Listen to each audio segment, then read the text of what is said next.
특별 대담으로 이어가도록 하겠습니다. 오늘 이렇게 변동성 큰 자리에 가장 궁금한 부분, 반도체 어디를 향하는 걸까? 그 트렌드와 함께 종목별 대응 궁금하실 것 같습니다. 이야기 오늘 처음부터 제일 깊이 있는 구석까지 해드리도록 할게요. 이분과 함께 시간 끌어가도록 하겠습니다. 유한타증권 반도체 산업 애널리스트 백기련 연구위원 자리에 계십니다. 어서 오십시오. 안녕하세요. 안녕하세요.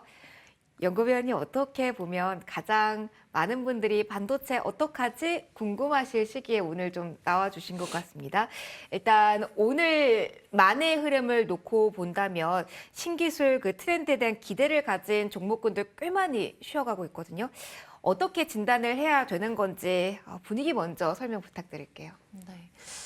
저희가 이제 반도체 안에서 AI라는 거를 보면 작년 2023년도에 사실 이 AI를 서버 쪽에 좀 적용을 하면서 필요한 HBM에서 좀 주목을 했던 것 같습니다. 근데 올해 넘어오면서부터는 이제 이 AI를 B2B 말고 B2C 쪽에서 활용되는 게 뭐가 있을까를 고민을 해보다가 이제 온디바이스 AI라는 거를 시장이 좀 주목을 하기 시작을 했고 그 또 기폭제 역할을 했던 게 2014년도 CES 행사였던 것 같습니다. 그래서 그 사이에 이제 우리가 기존에 쓰고 있던 스마트폰이나 PC 뭐 이렇게 이제 일반 IT 제품에서 AI를 활용하는 그런 기능들이 많이 나오고 있는 상황이고 그렇게 하면서 관심은 AI에 대해서 계속 이어가고 있는 상황인 것 같아요. 그리고 뭐 오늘만 본다고 하더라도 사실은 AI 관련된 종목들이 약간 등락이 좀 있는 상황이긴 하고 변동성도 보이기는 하는데 사실 어떻게 보면 모든 기술에 있어서 가장 끝단에 있는 거 그러니까 여기 이상으로 뭔가 더 나아가기보다는 이 AI가 고도화되는 게 어떻게 될지에 대한 고민이 저는 필요해서 뭐 종목 움직임은 변동성이 있을 수는 있으나 AI에 대한 관심은 계속 가지 않을까 계속 종목은 우리가 봐야 된다라는 컨셉으로 좀 접근을 하고 있습니다. 여전히 어떻게 방향이 나오는지 봐야 된다라는 조언을 주셨는데 그러면 기술적인 측면에서 보면 어떻게 보세요? 온디바이스에 대한 키워드를 언급을 해주시기도 했는데 더욱더 이게 확장이 될까요? 결국은 뭐 신규 IT에 대한 수요가 필요할 것이고 뭐 교체 수요에 대한 이야기도 나와야 될 것이고 모멘텀적으로 어떤 포인트를 바라보면서 이 기술 트렌드를 봐야 되는지 궁금합니다. 네. 일단은 저희 반도체에서 보면 이런 온디바이스가 나오면서 두 가지 정도 임플리케이션이 있는 것 같아요.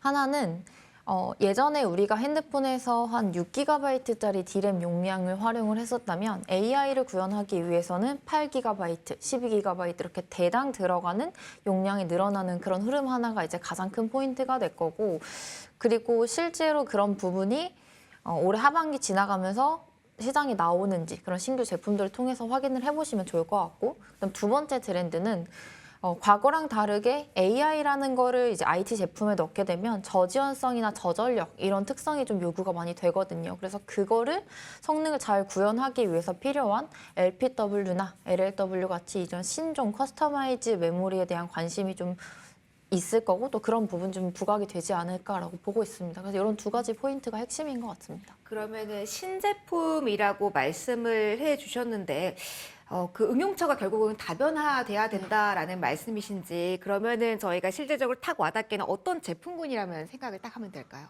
그러니까 우리가 예전에는 약간 IT 제품이라고 하면 스마트폰, PC 이런 것만 생각을 했었는데 이제 XR이나 웨어러블 이런 쪽으로도 AI를 접목시키는 게 늘어날 거고 그런 측면에서 전방 시장이 좀 다변화되는 구간에 들어가지 않을까 이렇게 보고 있습니다. 그러면은 우리가 시장에서 요즘은 XR 기기 이야기를 많이 하잖아요.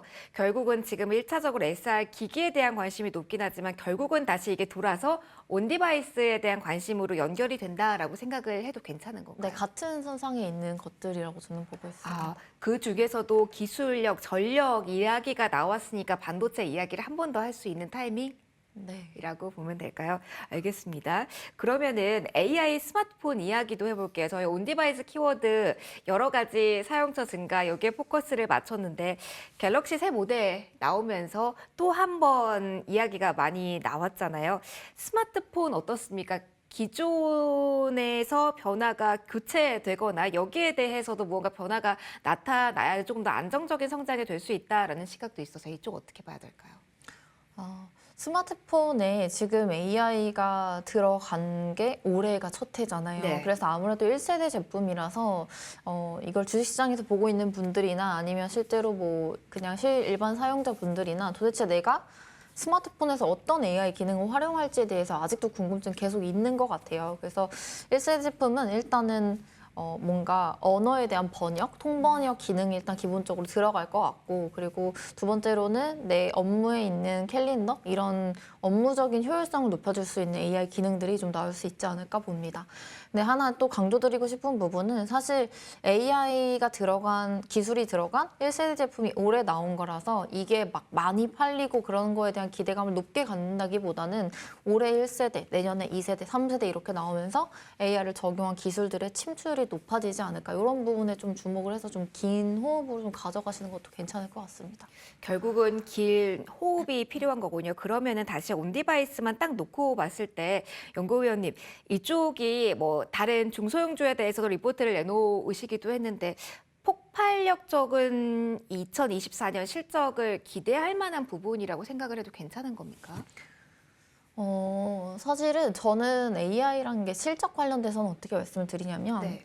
작년에 우리가 AI 관련된 서버가 시장에 막 나왔잖아요. 네. 그래서 작년 3분기부터 국내 메모리 업체들이 그쪽으로 넣고 있는 HBM 수요가 폭발적으로 나왔어요. 그래서 올해 그게 실적에 반영이 되면서 이제 하이닉스나 삼성전자 실적이 좋아지고 있는데, 그러면 올해는 서버 말고 AI를 넣은 스마트폰이 나오고 있는데 이 실적은 제대로 나오는 건 올해 하반기 정도가 되겠죠. 그래서 실적은 약간의 시차는 있을 수 있으나 분기 단위로 AI 온디바이스를 활용하는 그런 메모리들, 반도체들의 수요가 분기 단위로 올해 계속 늘어나는 그런 흐름으로 일단 보고 있습니다. 그러면은 이게 약간 순차적으로 매출 증가 그 속도가 있다라고 봐야 되나요? 1차적으로 가장 크게 매출이 폭발력 있게 나오고 있는 섹터가 세부적으로 있고 그 다음 타자가 있고 이렇게 봐야 되는 건가요? 그렇죠. 아무래도 시장이 가장 먼저 열렸던 게 AI 서버고, 네. 그 다음으로 지금 열리고 있는 게 온디바이스, 뭐 AI 스마트폰 이렇게 되는 거니까, 작년에 AI 서버 나오면서 관련 제품 HBM 실적이 막 오르기 시작을 했고, 올해는 또 AI 스마트폰 나왔으니까 이거 관련된 실적이 차츰 오르는 그런 흐름으로 약간 이렇게 차근차근 올라가는 그런 흐름을 보고 있습니다. 그러면 1차적으로 HBM에 대한 폭발력은 숫자로 확인이 1차적으로 됐어야 되는 타이밍이 과거일까요? 아니면 여기서도 아직 모멘텀은 남아있다라는 걸로 저희가 순차적으로 시선을 줘도 괜찮은 건가요? 일단 HBM도 실적이 반영이 돼서 폭발적으로 올라가기 시작했습니다. 지금 뭐 국내 메모리 업체들이 잘하고 있는데, 이 국내 메모리 업체들의 HBM 실적 보면 분기 단위로 계속 큰 폭으로 성장을 하고 있거든요. 그리고 올해 온디바이스에 들어가는 메모리 같은 경우도 이제 하반기 되면서 좀 폭발적으로 실적이 늘어나는 그런 흐름으로 보시면 될 것 같아요. 그러면은 시장이 원하는, 그러니까 숫자가 찍히는 거 말고 트렌드 자체는 어떻게 변화하는지 궁금합니다. 저희가 온디바이스 이야기를 쭉 하다가 딱 거기서도 들어가서 온센서 AI 이야기도 또 했다가 또 다른 키워드가 나오고 하니까 너무 빠르더라고요. 이 속도와 방향 좀 정리 좀 부탁드릴게요, 연구위원님. 이 사실 근데 요즘에 AI라는 기술이 이 얘기를 드리고 싶어요. 제가 올해 CES를 갔는데 네. 사실 AI라는 거를 주제로 모든 산업의 모든 플레이어들이 갖고 올 수 있는 걸 다 갖고 나왔습니다. 그러니까 스마트폰만 갖고 나온 게 아니고 뭐 농기계에 AI를 접목한 것도 갖고 나오고 네. 이랬거든요. 그러니까 드리고 싶은 말씀은 이제 막 AI라는 걸 기술을 막 넣어서 만들다 보니 이것저것들 많이 나오고, 말씀하신 것처럼 온 센서도 AI다 이러면서 막 나와서 변동성도 엄청 세고 수급이 되게 빠릅니다. 그래서 이런 거를 하나둘씩 다 따라간다기보다는 이게 찐으로 AI 관련된 기술 수혜를 받을 수 있는 종목들을 잘 찾아가는 게 중요하고, 또 당연히 매매 중요하긴 하겠지만 좀 실제로 수혜를 볼 수 있는, 눈으로 그게 보여지는 기술들에 대해서 수혜 볼 수 있는 종목들을 잘 보는 게 중요하지 않을까라고 생각을 하고 있어서, 저는 이제 저희 자료도 발간을 했었지만 뭐 최근에 썼던 코세스라는 종목이라든지 아니면 저희 연간전망 자료에서 말씀드렸던 이런 차세대 반도체 공정기술 관련된 뭐 종목들, 이런 거 좀 같이 보시라라는 말씀 드립니다. 그러면 말씀해주신 그 종목군들 있잖아요. 전반적으로 반도체 중소형이 쉬어가는 구간에서 모아가거나 아니면 짧게 트레이딩이 가능하다로 저희가 이해를 해도 될까요? 네, 트레이딩 하셔야겠지만 저는 이제 좀 안정적으로 좀 모아갈 수 있는 좀 기술 수혜 가치는 찐으로 있는 그런 종목들 좀 선호하고 있습니다. 그러면은 오늘 짝에서 조정 딱 놓고 봤을 때 이거 고민 많이 하실 것 같거든요. 조정이 이렇게 하루하루 조금 2, 3일씩 나온다라고 가정을 하면 무화과일 자리라는 생각을 서서히 해도 되는 위치는 맞다라고 이야기해도 네, 될까요? 저는 AI 흐름이 계속 갈 수 있다라고 보고 있어서 네, 기술 수혜볼 수 있는 종목들 네, 가져가시길. 네. 이 트렌드, 뭐 신기술 이게 정말 알아야 하는데 어려운 것 같습니다. 어느 쪽 봐야 되는지 콕콕 집어주셨어요. 그러면은 또 하나 이야기해 보도록 하죠. 지난주 후반부터 이야기가 많이 나왔던 샌 올트먼 방안. 그러면서 국내 기업과의 협력설이 나오고 있습니다. 결국은 파운드리 쪽에서 이게 수혜잖아요. 관련된 모멘텀을 지금 더 기대할 수 있는 위치에 있을까요? 일단 샘 알트만의 한국 방안 그리고 사실은 다양한 기업들을 보고 갔을 거라고 저는 그냥 추측을 네. 하는데 그래도 기대를 하는 게 이번 방문은 지난 방문과 다르게 한국에서 제조 시설을 좀 같이 AI 반도체를 위해서 만들어줬으면 좋겠다라는 코멘트를 하고 한국에 왔기 때문에 이거를 파운드리로 연결을 지으려고 하는 것 같아요. 그래서 뭐 우리가 그릴 수 있는 것처럼 삼성전자의 파운드리도 당연히 이제 같이 이런 회사들과 협업을 하면 중장기 수혜를 누릴 수 있을 거고 하이닉스 같은 경우도 AI 전용 뭐 칩들을 뭐 만들면서 HBM이나 이런 부분들로 대응을 잘 할 수 있을 것 같습니다. 근데 무엇보다 중요한 거는 파운드리 쪽 안에서 국내 소부 장업체들이 되게 많잖아요. 네. 그래서 삼성전자 쪽으로 좀 핵심 기술을 갖고 준비하는 회사들은 이런 변화에 의해서 같이 수혜볼 수 있는 기업이라고 봐도 좋을 것 같습니다. 그럼 탑2만 놓고 봤을 때 파운드리발 모멘텀 그 룸이 많은 거는 삼성전자라고 생각을 일차적으로 드는데 그렇게 그렇죠. 봐도 돼요? 네. 그러면은 소부장단에서는 디자인하우스 쪽이 될까요?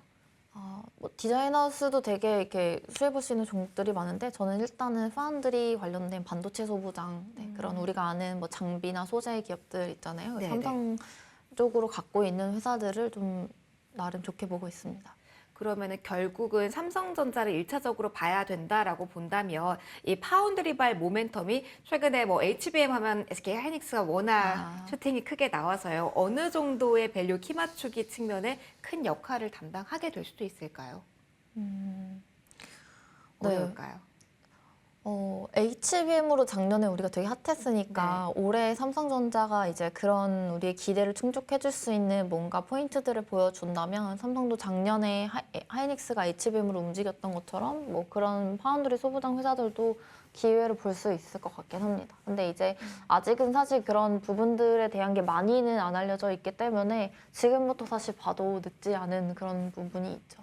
지금부터 봐도 된다라고 하면은 상승룸이 많이 남아 있다로 생각을 해도 돼요? 네, 아직 파운드리 관련해서는 삼성의 파운드리 밸류 체인은 이번 사이클에서 많이 움직였다고 저는 보지 않아요. 아직은 기존의 하이닉스가 하는 HBM 쪽 밸류 체인이나 아니면 지금 나오는 온디바이스 이런 거 종목들 많이 움직였고 파운드리가 아직은 뭐 이렇게 주가에 많이 묻어있는 그런 부분은 아니라서 좀 중장기로 접근을 한다라도 이제부터 봐도 늦지 않다 이렇게 보고 있긴 합니다.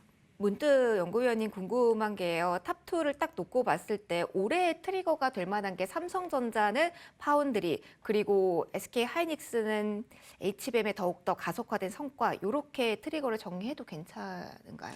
네, 일단 말씀하신 것처럼 하이닉스는 지금 요즘 핫한 칩뿐만이 아니고 앞으로 나올 커스터마이즈된 반도체 안에서 메모리 시장에서 잘하고 있기 때문에 그런 쪽의 선두 입지를 강화하고 그리고 추세적으로 이 회사의 경쟁력은 강해진다라는 컨셉에서 하이닉스 보면 좋을 것 같고 삼성전자도 사실 최근에 샘 알트만이 있는 오픈 AI도 그렇지만 다른 이제 AI 칩 회사들과도 협업이 되게 강화되고 있거든요. 그래서 삼성전자는 그런 파운드리 포인트로 봐주시면 좋지 않을까 싶습니다. 그러면은 SK 하이닉스 조금 더 이야기를 해볼게요. 얼마 전에 SK 하이닉스가 HBM 장비 수급 다변화한다라는 이야기가 나왔어요. 아무래도 연구원님 초창기다 보니까 많이 알려진 쪽 안정적인 곳을 택했을 텐데 이제 뭔가 효율성에 포커스를 맞춘다라고 저희는 생각하면서 국내 장비주 쪽에 대한 더욱더 강력한 수혜를 기대를 해도 되나요? 어떤 쪽의 수혜가 예상이 된다라고 정리를 해야 될까요? 아무래도 지금은 이제 HBM에 대한 수율에 대해서 되게 신경을 많이 썼을 거고 국내 업체들이 그러기 때문에 국산화 장비를 활용한다기보다는 외산 장비를 지금 많이 활용을 하고 있잖아요. 근데 아무래도 또 공급망에 대한 안정화 이런 걸 추구를 해야 하기 때문에 국내 업체들을 많이 활용하려고 시도를 하고 있는 것 같아요. 그래서 그런 관점에서 보면 장비사들 네, 위주로 좀 먼저 시작을 해볼 수 있지 않을까 싶습니다. 그러면 이게 SK 하이닉스가 지금 원하는 장비가 기술력을 가지고 있는 쪽이 오히려 포인트인지 뭐 같은 맥락일 수도 있지만 이력이 있는 쪽을 오히려 리스트업하는 게 지금 필요할지. 그렇죠. 아무래도 레퍼런스 있는 기업들을 활용할 가능성이 되게 높을 거로 보고 있습니다. 그러면은 그동안 연결고리가 있었고 그리고 그에 맞는 기술력이 갖는 쪽을 한번 관심 있게 보자라는 조언으로 좀 정리를 해보도록 할게요. 메모리 시장 이야기도 해볼게요. 사실 뭐 신성장도 있지만 결국은 잘하던 쪽에서 그리고 나빴던 쪽에서 개선도 분명히 우리가 신호가 나와야 되니까요. 재고 정상화 이야기는 언제쯤 편하게 할 수 있을까요? 이게 근데 사실 시장이 요즘 이제 더욱이 우려가 좀 많은 것 같아요. 왜냐하면 일부가 보기에는 아직 재고는 정상화는 안 됐다 하는데 또 어떤 뉴스에서는 또 가동률을 높인다라고 하니까 네. 이게 정상화도 안 됐는데 왜 또 재고를 쌓으려는 거야? 이런 식으로 해석을 할 수 있는 네. 거거든요. 근데 사실은 가동률을 높이는 제품들은 실제로 수요가 있는 라인들 위주로만 가동률을 유의미하게 높이고 있기 때문에 재고가 우리가 막 두세 분기 전에 우려했던 만큼 다시 증가할 가능성이 좀 낮다라고 저는 보고 있어요. 그럼 그렇게 가격에 영향을 줄 것이라는 우려는 과한 걸 수도 있겠네요. 네, 저는 그렇게 보고 있고요. 그리고 이제 밑에 이제 많이 수요가 없는 제품들 같은 경우니까 뭐 D램으로 치면 뭐 DDR3나 이런 옛날 제품 같은 경우는 일부 가동률을 올릴 가능성이 있기는 한데 그거는 아무래도 이제 그 제품도 나름의 그 견조한 수요처가 있을 거 아니에요. 네. 그러니까 아무리 업황이 이렇게 안 좋아져도 가져갈 수 있는 기본 물량 정도는 회사들이 확보를 하고 있어야 되기 때문에 그런 그냥 안전 물량 정도를 맞추기 위한 가동률 조정이다라고 접근을 하시면 좋을 것 같습니다. 그래서 정리를 해보면 메모리가 두 개가 있잖아요. 그래서 네. D램 같은 경우는 재고는 정상화가 되고 있어요. 그래서 거의 이제 건전한 상태로 된 것 같고 낸드 같은 경우도 건전화가 되곤 있는데 D램만큼은 아직 건전화가 안 됐지만 그래도 올해 상반기 좀 지나면서 하반기 즈음이면 좀 옛날만큼 좀 건전한 수준으로 내려올 수 있지 않을까 이렇게 좀 보시면 될 것 같습니다. SK 하이닉스도 감산 관련 이야기를 하긴 했는데 이번 주에 삼성전자가 이야기할 포인트도 관건이 될까요?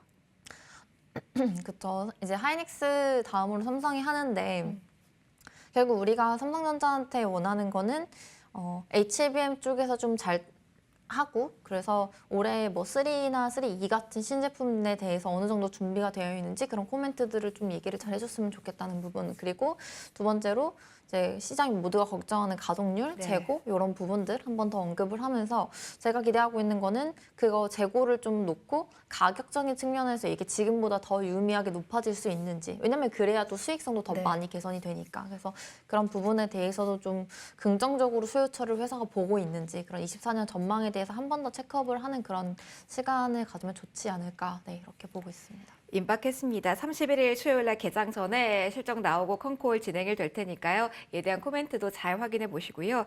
마지막 질문 가야 될 것 같습니다. 연구위원님.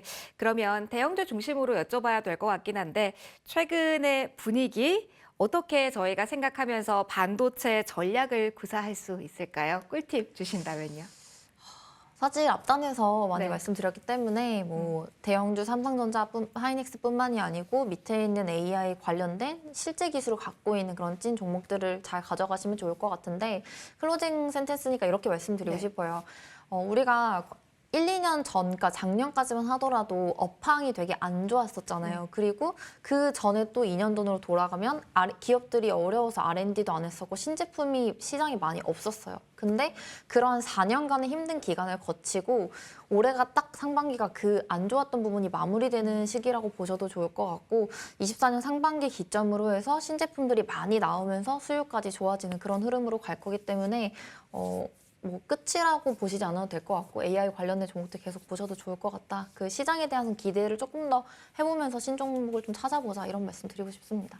딱 마지막 정리를 깔끔하게 해주셨습니다. 이제 시작이다라는 걸로 정리를 해보도록 할게요. 유한타증권 반도체 산업 애널리스트 백기련 연구위원과 함께했고요. 저희 같이 인사하도록 하겠습니다. 10거래일 만에 2,500선이었네요. 내일도 좋은 하루 기대해보겠습니다. 시청해주셔서 고맙습니다.